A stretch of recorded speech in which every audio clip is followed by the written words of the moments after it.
All right, so another episode number 2. We have a new guest with us today. Yes. Adlene. Hi. Yes. Do you want to introduce yourself? My name is Adlene. I am now currently working in automotive manufacturing industry as a business development person. So yeah, that's pretty much a short intro. A little bit background about Adlene, I think. She came from PR and then agency life, doing all sorts of things, from client servicing to operations, basically fixing everything around the office. Now she's fixing everything around the corporate. So interesting transition from agency into big corporates. Yeah. I think to backtrack a little bit, I actually studied psychology. So I thought I'm going to come out to be a therapist, but then didn't work out. So I thought, okay, let's try communications. Hence that PR and agency life. You're still doing that in your life, right? I do that to every my friends, the therapy in a coffee shop or whatever. You sit at the coffee shop like, next. What's your issues today? That's how the conversation in the coffee shop turns out to be like 2-3 hours instead. So which is harder to fix, people or companies? People because people are so complex, right? At least companies are all about just numbers and problems and situation. Of course, there's no one way to do things, but I think people is more complicated. Are you sure? Yeah, of course. Even in management, like. What? So trying to get 12 signatures is easy? Is easier than fixing 12 childhood traumas? Yes. I mean, people are generally more complex because it's based on your background, who your parents are, your grandparents, your friends, where you study. So all these things shapes how a person live their life and think and do things. So that's more complicated, obviously. Right. I kind of want to touch a little bit about how that helps, right? Because not many people start from psychology and then transition into business and more so in corporate. Do you think it changes how you look at people and situations because of your background in psychology? Yeah, I think it does a little bit, especially not to say I would have more empathy for people, but it's just when I look at someone or the situation, I wouldn't want to jump into a conclusion about how this person might think. Maybe when you face a scenario, when you look at that person, you would think that, oh, this person must be bad. He must be greedy. That's why he think of it this way, or that's why he do things this way. But in fact, let's rewire that a little bit and look at what's the real motive and intention behind that. Then you can get more information. Because you know people so well, have you ever manipulated people? It's like, oh, I know what triggers him. I know what motivates him. It's not a manipulation, okay? It's more on understanding that person's behavior. Then you probably know what's the motive behind the behavior and how you would try to push the conversation towards what you want. Yeah, see? That's not manipulation. That's just marketing as well. Yeah, correct. Marketing is all about psychology as well, right? Yeah. Sometimes consumers are dumb. So I'm curious, right? How's the transition like from the service side, from the agency side, going into the client side, the corporate side? Obviously, agency, in my opinion, right? It's more laid back. I think it's more lax, right? Because agencies can be a startup, it can be a corporate agency too, in fact.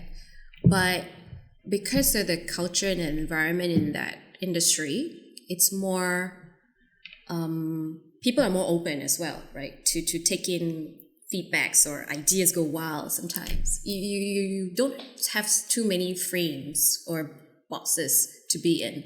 Wait, so corporate's not like that? Corporate is very strict. Box. Like it's very boxed up sometimes. Like you're skewed towards thinking in a certain way, right? So why is that? It's also maybe because of the type of industry you're in, the business itself. Yep. Like if you're in construction, it's a very traditional business, and this is how you're boxed to think about. Do you think that's more efficient? Good point. I mean, that's probably why corporate wants to systemize in the first place, right? Do you actually think it brings efficiency? Yes and no. Yes or no? It depends, right? It can be efficient in a certain way. It can be inefficient. Like for example, now people are all talking about AI going faster than ever. Yeah. But can a person that actually do construction and build houses go AI? That's the question, right? Yeah, Can we actually do that? Maybe we can. Imagine that ChatGPT or 20 years down the road, maybe, like the robot will be telling you, hey, that particular bricks 5 cm or whatever is not right. Yeah. I don't know. Maybe that's down the road. Interesting. So I come from the opposite, right? So I come from corporate to agency, and at least that's the only way I've imagined how a career would have progressed. If you were to meet a fresh grad today, and because you have exposure from both sides, and say, hey, you know what? I would love to be exploring both sides, the corporate side and the agency side. Which would you advise the person to start with? I think yours is a great combo, to be honest, because I think young people need to have knowledge into knowing what's the rules, how to run things, how to do things properly, what's the SOP, all these things. And these things sometimes you don't get to learn in a startup or in an agency, right? Because agency is so wild, like oh my god, I just do whatever I want as long as it works, right? But in corporate, like you before, you get to know how do you do things properly, how do you think properly, the processes. So then when you bring those knowledge into an agency, I think that works better. Right. So you get started with the discipline, the structure. Correct. So you don't keep on banging the wall and waste your time or even effort, I think. Do you think like those big four agencies, right? You mean in media or in accounting or what? Media. Do you think they're too boxed up? Or do you think they're still fairly flexible? I wouldn't know much because I am not too experienced in that. What do you think? From personal experience working with the big network agencies, I actually think it's quite a good balance, because the big network agencies have a lot of SOPs and process and structures, and often it feels very limiting to be working with them. But it does allow for a young, fresh grad to fit in the role and learn exactly what they need to know, just enough to do the work pretty well. So I do think that they are more corporate than they are startup-y, just because there's so many processes, there's so much processes around it already. Processes can be good, right? So it's just pros and cons, and see how far you're going with it. I think to run a company, obviously you need processes in order to make it work. Yeah, true. What do you? I have no clue about network agencies, but I kind of assume that there's probably a mix between the two. I mean, you sort of need to be creative, right? Like in the field that we're in, you need to be flexible enough that you can think outside the box, do crazy things, and adapt to new platforms and whatnot.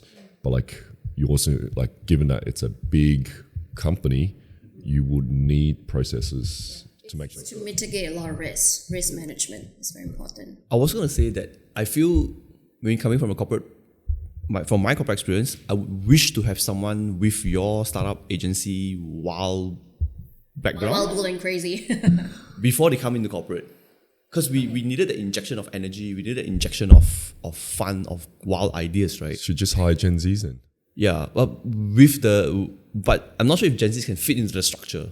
So someone who have gone through the beginning years, developing their career in that agency wow mindset, plugging them into corporate, assuming the person, him or herself, can adapt into the corporate red tapes. That'd be great as well. Yeah, that wow ideas is amazing. That's a great combo as well. Yeah, that's an amazing combo. Meaning two ways. Kind of work. Yeah, it just depends on that person. Fair. Do you think that works for Scribble? Do you think so? Based on the people that we have today, I think we've hired people from corporates. We've hired people from the client side. We've hired people from agency side. I think client and agency works out really well, just because they know what to expect and what the clients expect. Corporate into us typically don't do so well, because they won't know how to start without the structure and the process. Because they're so like, oh my god, so boxed up. This is how I should be thinking. Where's my SOP? And now to go, wow, like I'm scared. They might be scared. They're barely half a foot out, right? I'm like, oh, is this wow enough? Is this wow enough? Is this wow enough? So you don't actually They always need to check, like, my god, is this correct? I need my approval. I'm just imagining that, like, they're doing something and like they're checking, like, is this well enough? Like, We don't know. And you're always looking over your back, right? Like, am I doing the right thing? Am I doing the right thing? Am I doing the right thing? Yeah. So I don't think corporate into agency works out well. Of course, it depends on people, right? I think some people would be a lot more adaptable and they're maybe already fun and wild even while they're in corporate. So maybe that would work out better. But a typical corporate employee coming into agency, I don't believe it will work out. well, I hope you're not calling out anyone. No, I'm trying to. He himself is a corporate to agency kind of background. Well, it's worked out. It's worked out. It's worked out. Unless they adopt, right? I think maybe what would be more accurate to say is that it's a harder transition. Right? So it's a lot easier for someone from agency to come into Scribble. It's a lot easier for someone from the client side to come into Scribble. It's a lot harder for someone from pure corporate to come into an agency life. Yeah, but once they transition, obviously then their corporate experience is invaluable to It's true. Because sometimes when you're too long in corporate, you forgot to have fun. Yeah. You don't know what fun means. Yeah, it's true. You don't even know what fun means. Is that your case? I think sometimes I lost track too. Like, I will ask myself, is this creative enough? Or where's the fun me that I used to know? Sometimes you lost track on that. Like, is it age catching up? Or is it just the corporate life eating into me? I think it's both lah. Yeah. Now I'm thinking about it, right? Like, there's quite a fair bit, like, people like Ben and whatnot, that where they've been in agency their whole life, and they're still young, creative, and in terms of energy, right? They're still pretty much that compared to, I guess, like someone that is corporate. Like, you definitely look and feel old as soon as you're in that age. Yeah. Bracket. Yeah. It's kind of. Yeah, it's normal. I think I've talked to you about this before, like how I'm still in my late 20s. I'm still early in my early 30s. So Wait, which one is it? no lah. I mean, I'm at 30. He's like a pick which version to cut. Yeah, I'm at 30, but like I told Roger before that I felt like I think the Adlene that he knew maybe 6-7 years ago is so different. It's gone. Really, I don't even recognize myself 7 years ago. Maybe.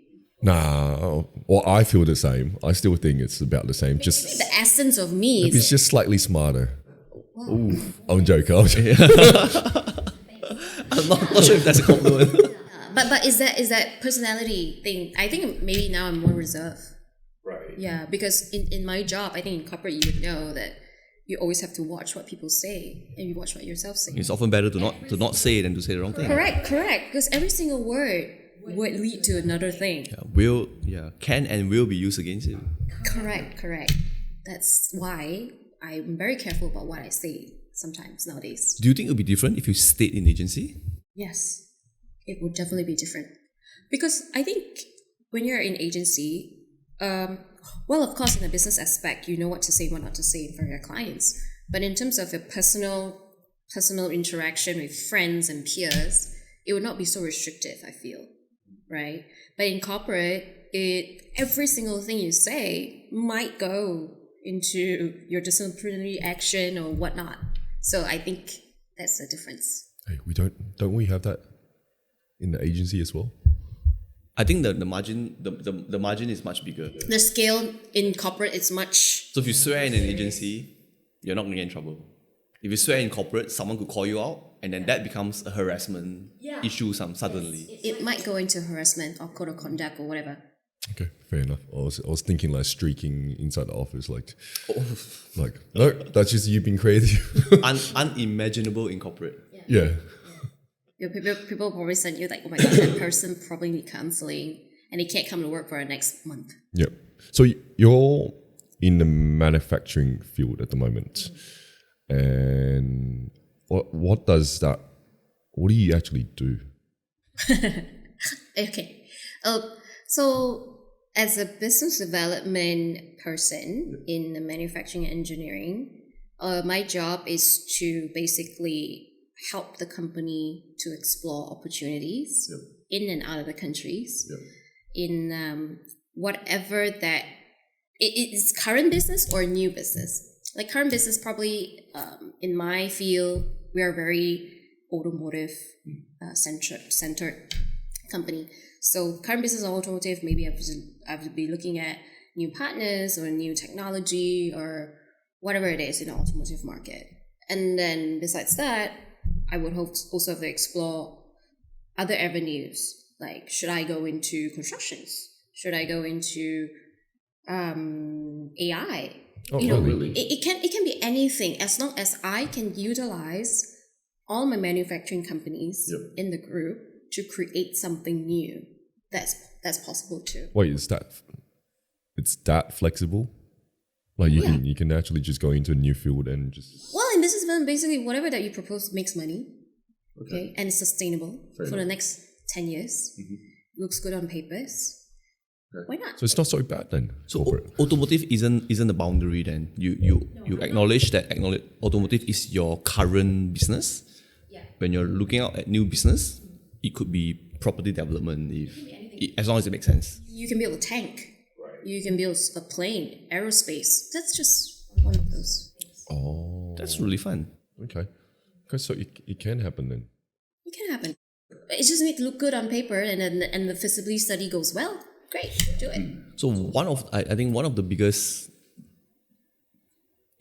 driver of innovation, or one of the biggest change in business model, has always been China, right? And I'm sure you have a lot of exposure with China. How is that landscape different? Wow, so different. I think one of the reasons why they are who they are today is that it's unimaginable. Like, whoever they are today and whoever they are 5 years ago, 10 years ago, so different. Like for us, maybe you would see a construction on the road 5 years ago. 5 years later, it's still there, right? Just to give it an example, comparison.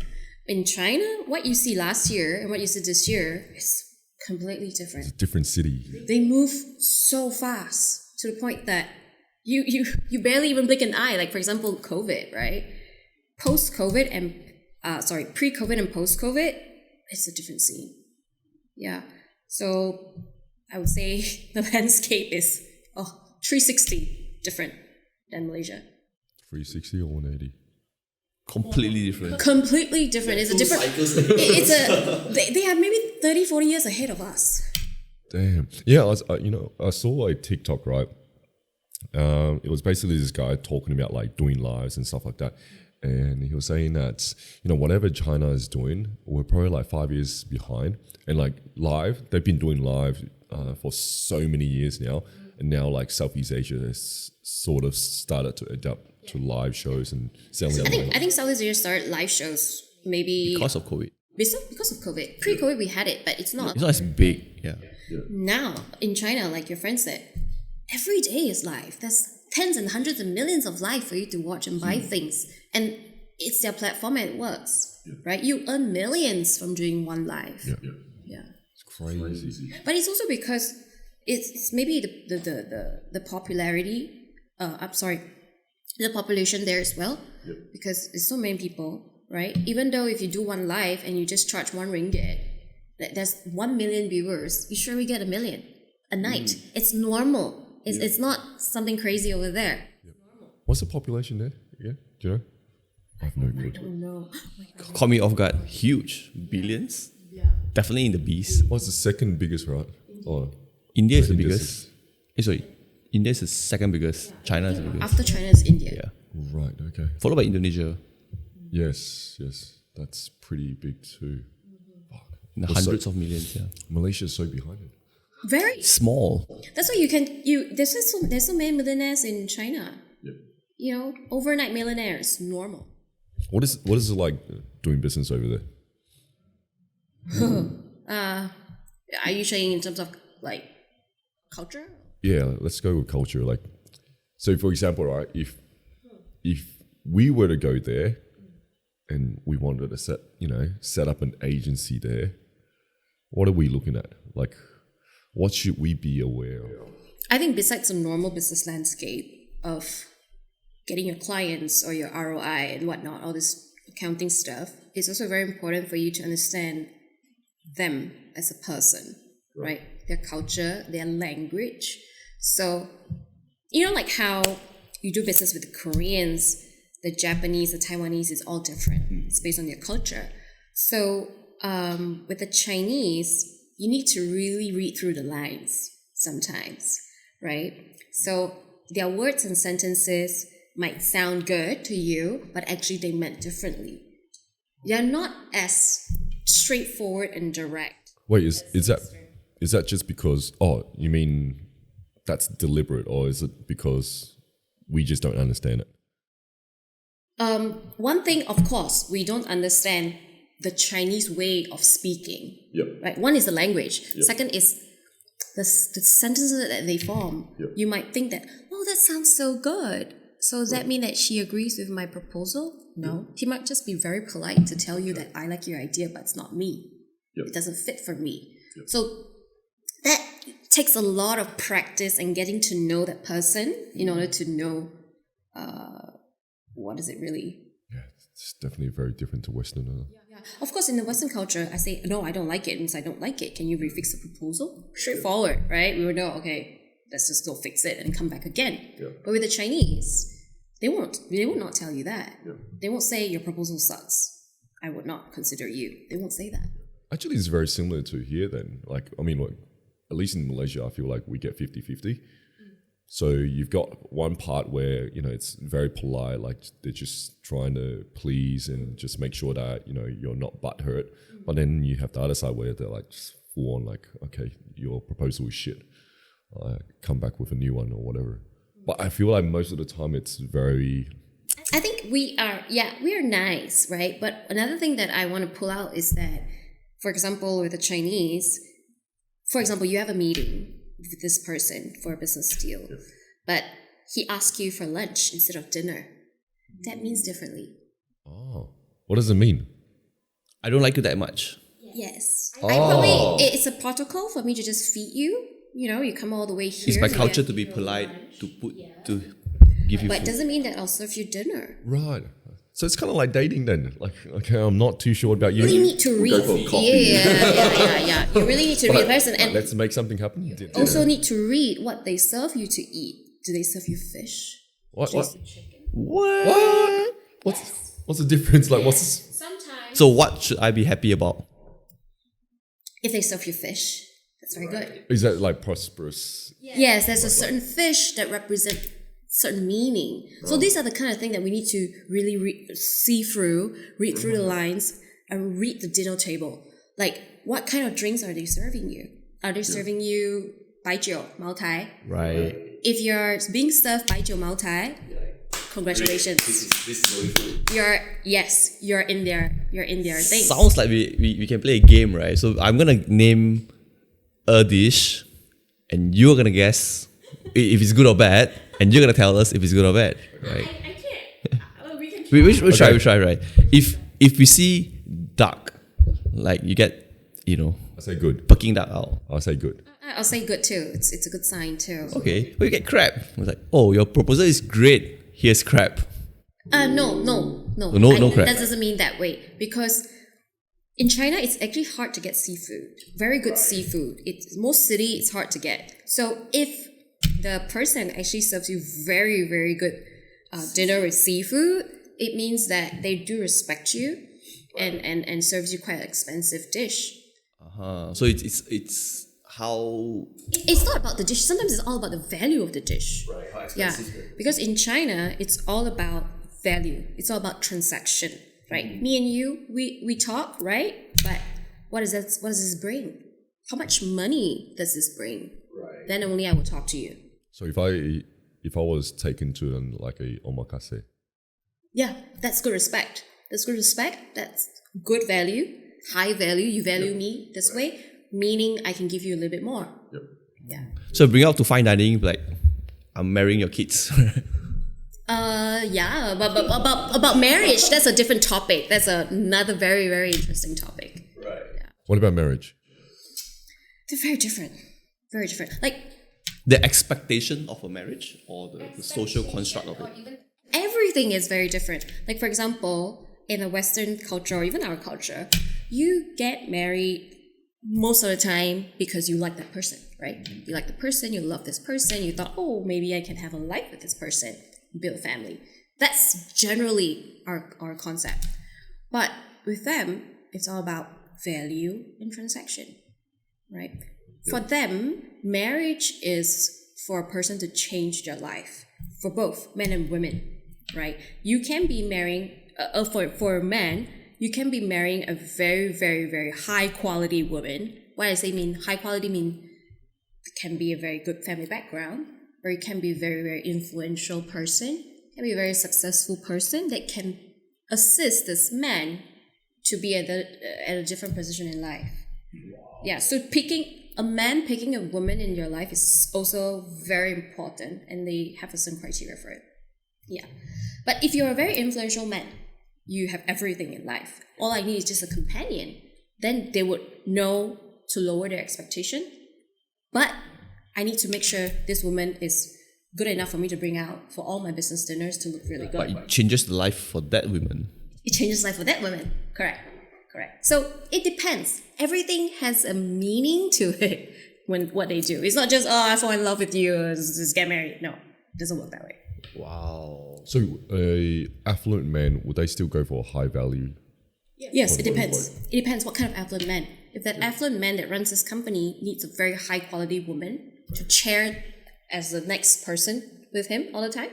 So then you get a high profile marriage. Correct. High profile in terms of they will evaluate everything. Where did that woman go to school?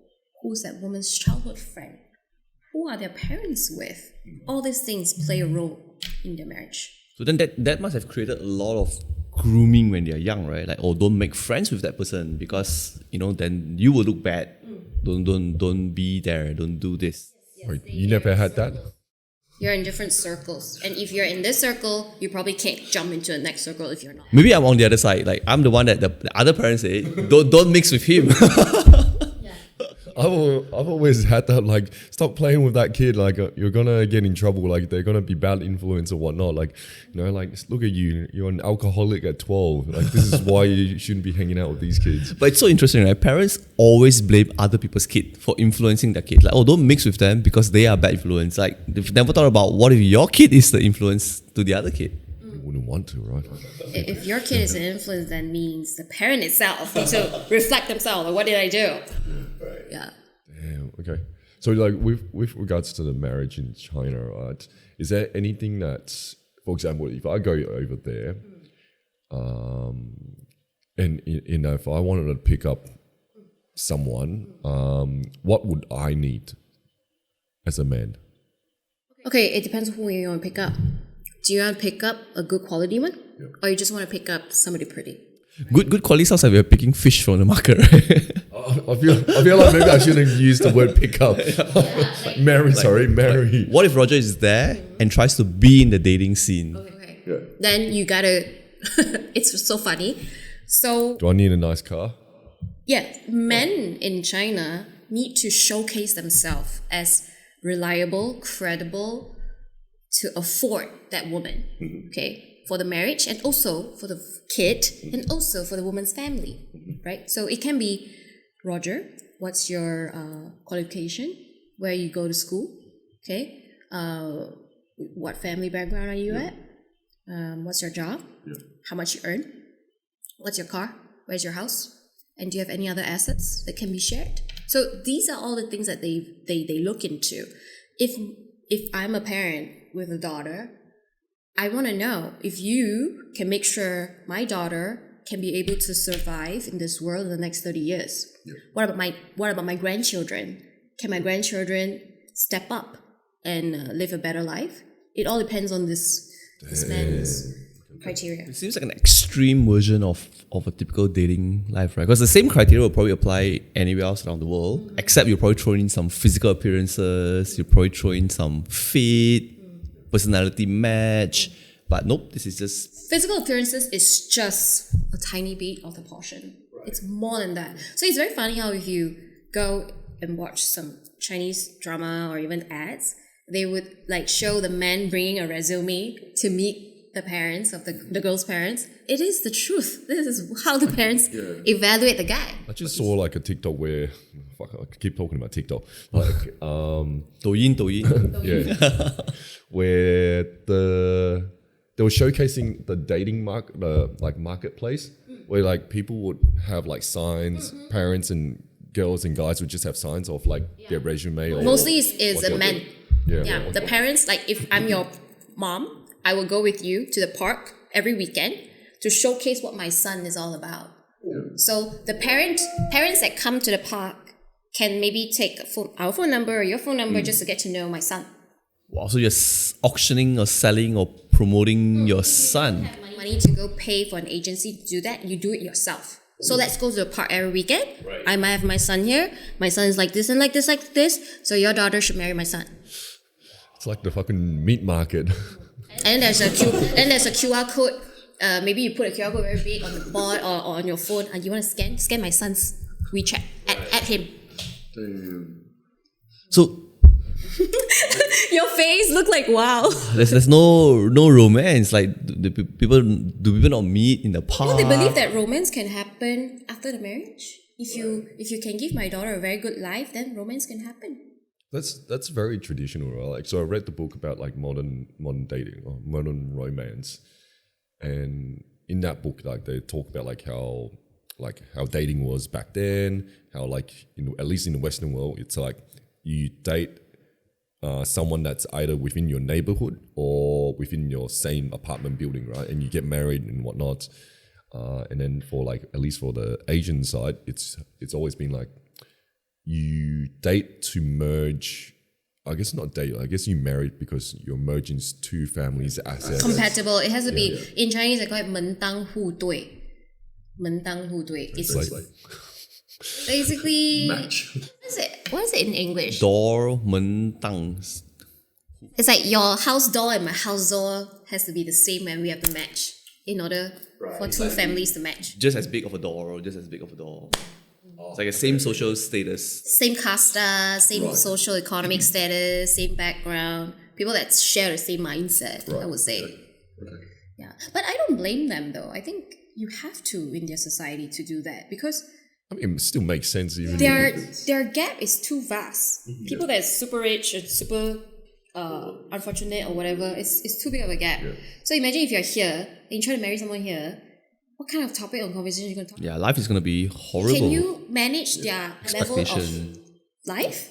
I mean, that's normal. Like even, I guess in Malaysia or in any other country, I think it's very, very similar. I think we just have this notion of like romance to kind of top it up, right? But like really, like you're marrying someone because you vibe, you get along with them, or you've done quite a fair bit with them, so you're on the same level-ish. Yeah, in a way, I guess the whole Cinderella story or whatever doesn't really work out at the end of the day. Okay, because when you talk about marriage, that's why they're so serious about all these things. Is that Disney over there in China? They don't watch Disney. So there's definitely no Hollywood ending. Their childhood and our childhood is different. Yeah. What they watch is only the China version of cartoons. So what would that entail? What's the China version of cartoon? Like, if you do this is how you get rewarded. Don't do this. Oh, Cinderella, they go home at 10. I have no idea what's the content of their cartoons. But let's think about how that translates when they become global citizens. Because today they are opening up their doors. People are flying around the world because they're rich. They can afford to, right? When they go to the rest of the world, you see them in schools. You're talking about how these rich kids is in LA. You see them all around the world. And they don't fit in because it's such a different culture that they were brought up in. Correct. And they probably want people to fit in them. Right? That's why some of them, to be honest with you, some of them might not. Yeah, they go to school, they speak English, they learn about it. But some of them, until today, they either refuse to speak or they just can't, right? And they expect people to be able to converse in their language because they are such a global citizen, right? And they have all the wealth in the world to just go into one place, conquer the world by buying 10 houses right away, buy this land, buy this company. They can do that. I mean, they managed to go into Australia, buy so much land and kick Roger out. Yeah. And it's a normal scenario in their society. Especially, I think we chatted about this earlier just now, where because of this whole great migration that is happening today, in the next 5 to 10 years, you'll be seeing more and more Chinese people, especially wealthy Chinese people, around the world. More of them hit around. Would I get laughed at? Like you spoke about language, right? Would I get laughed at in China if I spoke my version of Mandarin? No. They won't laugh at you. They for sure know that you're not from there, right? But they'll be curious. They're very curious. Like, you're all Chinese, right? They're very curious. Like, What's wrong with you? no. They'll be like, oh, which generation are you from? Where is your ancestors from? They want to find out about that because for them that's fascinating. Do you reckon I can get away with saying I'm Viet? Vietnam? Yeah, I'm from Viet. Yeah, they will believe you, of course. Yeah. Just use that because that way then like if I speak broken Mandarin, at least like I can get away But they with will it. consider all of us are from the mainland, right? Our ancestors are all from there, but they're just very curious, like, how did your ancestors ran out from China and build another life over there? Wow. Okay. Do you know which part of China you're from? No idea. I have rough sense of Canto, Guangdong. Oh yeah, it makes sense. So you speak Cantonese I at speak home? Cantonese at home. Yeah, I speak Hokkien at home. So Probably from that Fujian province. Same. Really? Yeah, Fujian, Fuzhou. I think Chinese overseas are mainly from the other side, like Yunnan, Fujian. Guangdong. Yeah, that's where the people of our like 3 generations ago. Yeah, that's the great migration happened there, all the way to Southeast Asia. I don't even know where those places are. I'm afraid. I'm afraid to go back to China. Why? So To go I can't- back? to go to China. You're afraid to go China? Why? Were you deported Why? from there? Why are you afraid? Because I can't speak Chinese and I'm just afraid of being judged as like a failed Chinese. Like, what's wrong with you? Why can't you speak proper Mandarin? Like, well, Oh, but I think you don't have to worry about that. They don't judge you that way. Remember that one time I had to pitch in Mandarin and we had to bring Cheryl in? yeah. Man, that was so bad. Like they spoke mostly in Mandarin and like their Mandarin is like so different. So I only understood like 30% of it. I'm like struggling so hard to like say what I needed to say that wasn't like mixed with like Malay or English. But yeah, that was tough. And like I couldn't even understand them. Like even though I should be able to. Obviously, because they have so many slang and lingo that every single city and province have their own language, their own dialect. Yeah. Not everybody speak very proper Mandarin. Yep. So you reckon we'll be okay to go over there to do business? Yeah, of course. If the Chinese can go everywhere in the world, even to Africa, why can't we? Right? There's a mindset that we have to learn from them too, right? Imagine, they don't speak good English. Yep. They probably don't really know much about other people, right? Other than themselves. Well, why can't they go all around the world? Or do they care, right? True. Are you thinking about China? I'm afraid. I'm so afraid of China. I don't know why. I feel like Indonesia. I'm like, yeah, Indonesia. I think you should go with me. I'll bring you around. Yeah, I feel like we should do a safe, a risk-free trip with Adlene. Yeah, I'll bring you around to explore the businesses there. I feel like I'll be like culture shocked as soon as I land. Like everything, like for Yeah, I got that.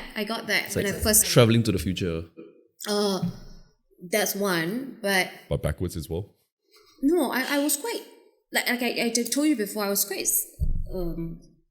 I'm not a skeptic lah, but I just have this prejudice about them sometimes. Last time lah.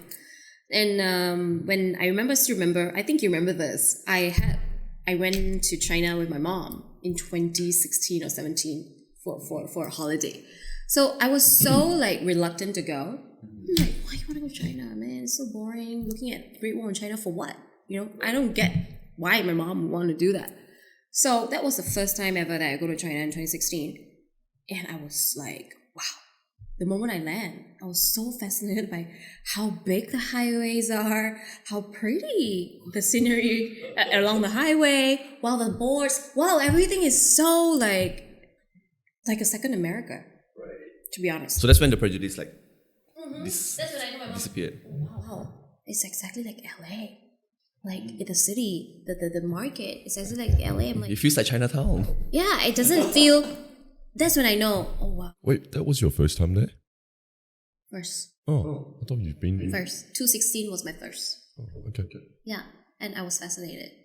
Then since then, I don't judge them anymore. And I told my mom like, wow, thank God for you bringing me here. Like, I see it for myself now. Do you enjoy going to China now? Sounds like you do. At first I did. Okay. At first I did. For the first few years of my career, I did. After a while, I got tired of it. Maybe because... It's always for work. Yeah, one thing is always because of work. And second thing is because of the culture change now, right?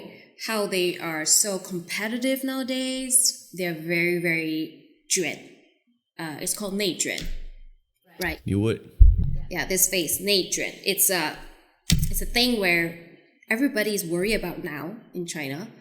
So when I go to China nowadays, it feels very packed. Like, I feel like a little sandwich, you know, packed in the Chinese society and in culture, because the way they are, they don't really value rules sometimes. Like, they don't queue up. They still don't queue. They still like a race rat for everything, even to get a coffee or go to the train station.